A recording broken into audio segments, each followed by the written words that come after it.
So some of the top guys I like for the 2025 NFL draft.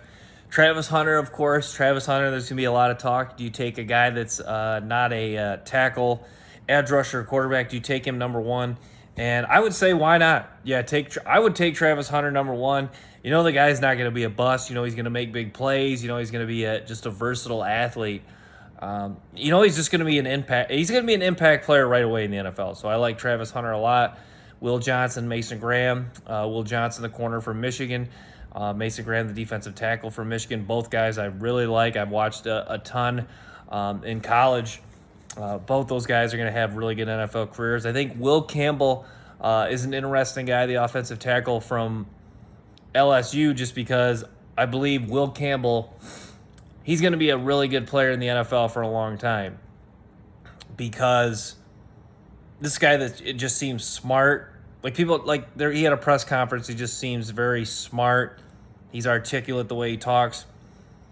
He just seems like a guy, kind of like Joe. It reminds me of Joe Thomas with the Browns. Just very intelligent guy. I know I've said that a few times, but a guy who, with his football IQ, is just gonna just have a long, thriving NFL career. Just a really, even if he's not an elite Hall of Fame tackle, I think he'll just be a really good starter for a long time. And I think he's going to bring, I think he's a guy that, like another guy, Andrew Whitworth. You see some of these tackles that are really, really smart, really fundamentally sound, really good size, just good all around skill and technique. You see them just become a really good starting tackle for a long time. Joe Thomas, Andrew Whitworth. I think Will Campbell from LSU fits the mold that could be one of those guys. Both the Georgia guys I like. Michael Williams, the edge rusher from Georgia, I like him too. Jalen Walker, the linebacker / edge rusher from Georgia, versatile guy too. I think he's going to have a strong NFL career. I think he's going to be a really good player. Some of the receivers, McMillan from Arizona's got some size. Matthew Golden's a receiver I really like from Texas. He made a lot of plays. Texas has a lot of really good players in this draft. Alfred Collins, Jaden Blue. You see a lot of Texas guys get their name called. Quinn Ewers declared. And my thing, Quinn Ewers, not a lot of mobility, but Quinn Ewers' accuracy's right there. Got the size, got some pretty good size. So yeah, Quinn Ewers will be an intriguing guy. To me, Quinn Ewers could be a guy who's hangs around the NFL for a long time. Maybe does get a chance to start, but I think if anything, I mean this respectfully, I think he just could be a rock solid backup in the NFL.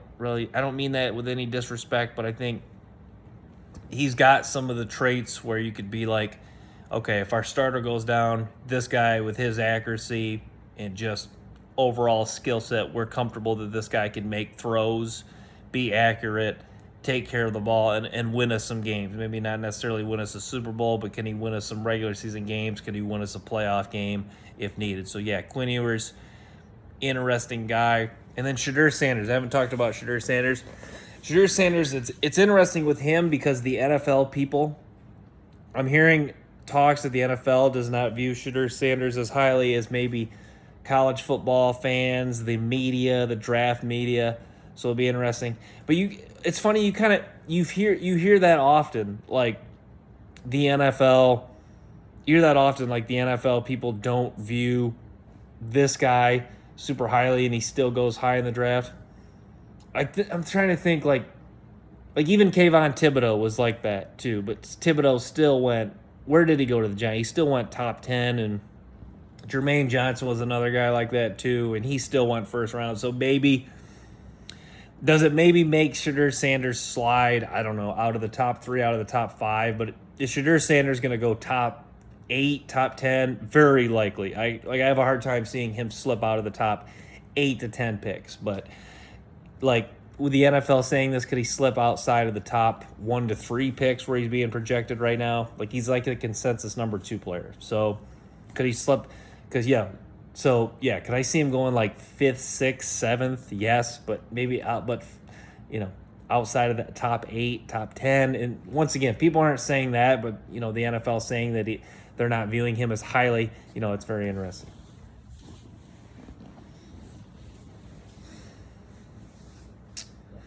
Other guys, Donovan Edwards from Michigan, another guy. Edwards maybe not necessarily didn't necessarily have a eye popping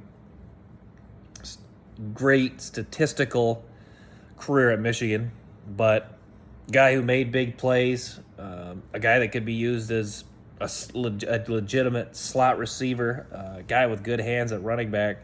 So he's another guy. He's a guy to watch at running for this draft. And then you had staying with Texas guys, Kelvin Banks, just a massive offensive tackle. I feel like Banks, a lot like Will Campbell, could have a long, strong NFL career. Just a guy that you bring in and he could start day one and he could be a really good starter for you. So we have Will Campbell, Kelvin Banks.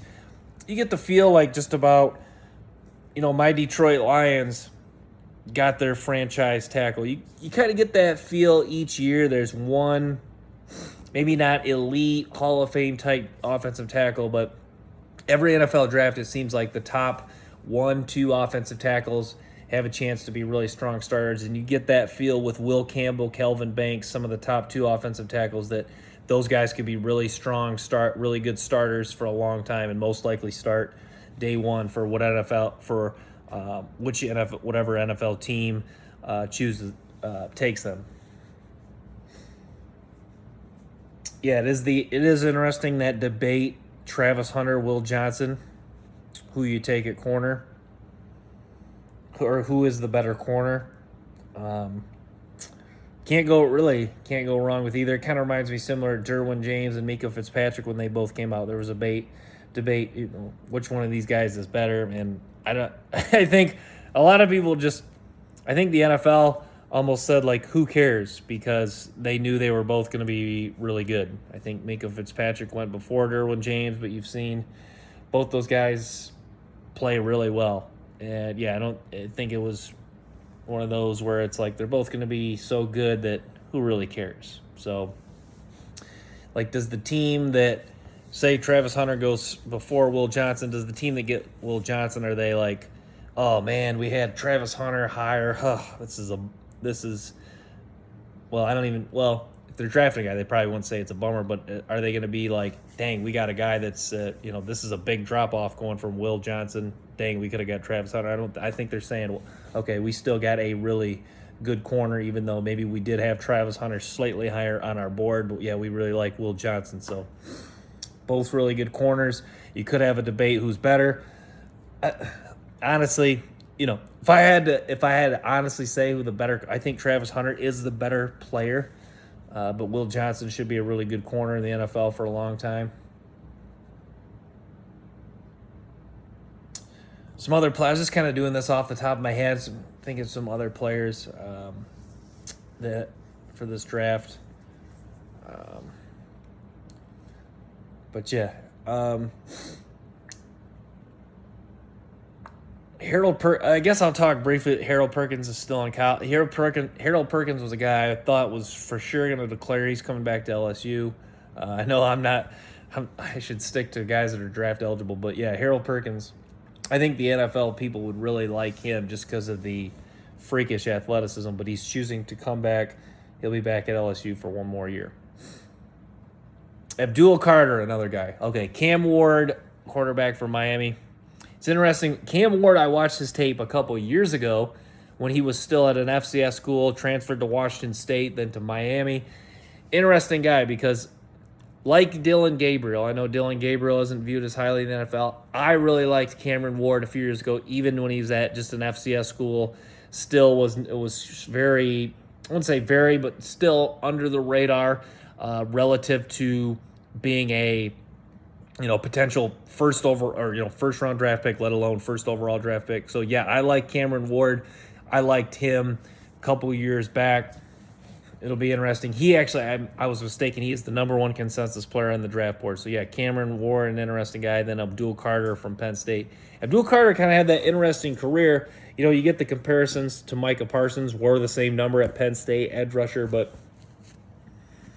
what's interesting with Abdul Carter is he's a guy that was always pretty good at Penn State, but he just seemed to get better and better. And I don't think that like to me, I don't really see. I guess I got to go back and watch the tape. I got to be careful saying this stuff when I haven't really dove deep into a guy's tape. But I watched Abdul Carter in person. I know this. It was like 2 years ago, back in 2022, when they played Michigan, and I was impressed, but I wasn't. I wasn't saying wow. I think there's some guys that get better in college, but when you're never saying wow, like I don't know, like hey, that's my thing with it. Like okay.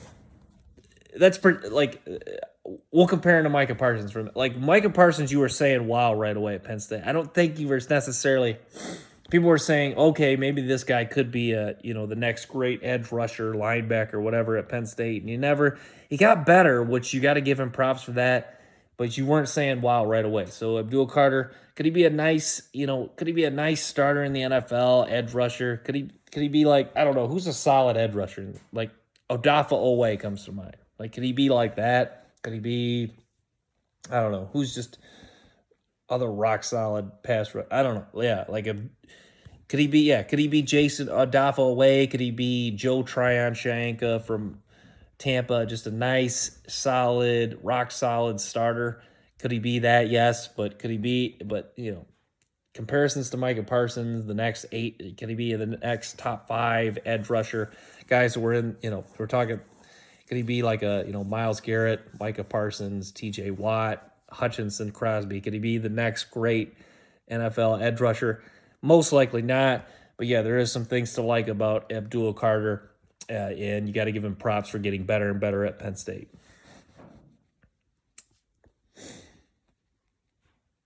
But yeah, Texas going to have a lot of players in this draft. Quietly a really good tight end class. Tyler Warren from Penn. Tyler Warren is going to be he'll be that tight end from Penn State. He'll be a guy who Warren may not become. He may not become George Kittle. He may not become Travis Kelce. But this is going to be a guy who, like, he'll probably be one of those fan favorite type players in the NFL where he just kind of like Cooper DeJean. Like, I know Cooper DeJean's almost becoming a star, but there's some players who are just like fan favorites, and they're not necessarily like elite household names. Like Tyler Warren could be that guy. And I only really watched him like one game this year. It was the game he balled out against Boise State. But you're saying like, okay, that guy's just a really good football player. That guy, you can tell like he works hard, plays hard. You can tell whatever NFL team drafts him, they'll find a role for him, and he's going to have success in that, and he's going to help teams win games. He's going to make maybe not highlight real catches, but just clutch catches, make clutch blocks. To me, that's what Tyler Warren is. Colston Loveland for Michigan, Mason Taylor from LSU. Mason Taylor, you talk about guys that get better. Mason Taylor, I want, not to rip on him. I feel like he didn't necessarily get better at LSU. I guess I didn't watch him a ton this year, but took a step back from his freshman to sophomore year, at least in my opinion. But, a pretty good tight end nonetheless. There's the tight end from Texas, too. His name escapes me. But, yeah, you got the Texas tight end, Mason Taylor, Tyler Warren from Penn State, Colston Loveland. So quietly a strong tight end class. I got to dive a little bit deeper, watch some tape on these guys. But, yeah, quietly a strong tight end class. But, yeah, I'm going to wrap it that, guys. Thanks for tuning in. Stay tuned for more clips and episodes from the Brant Parshall Show.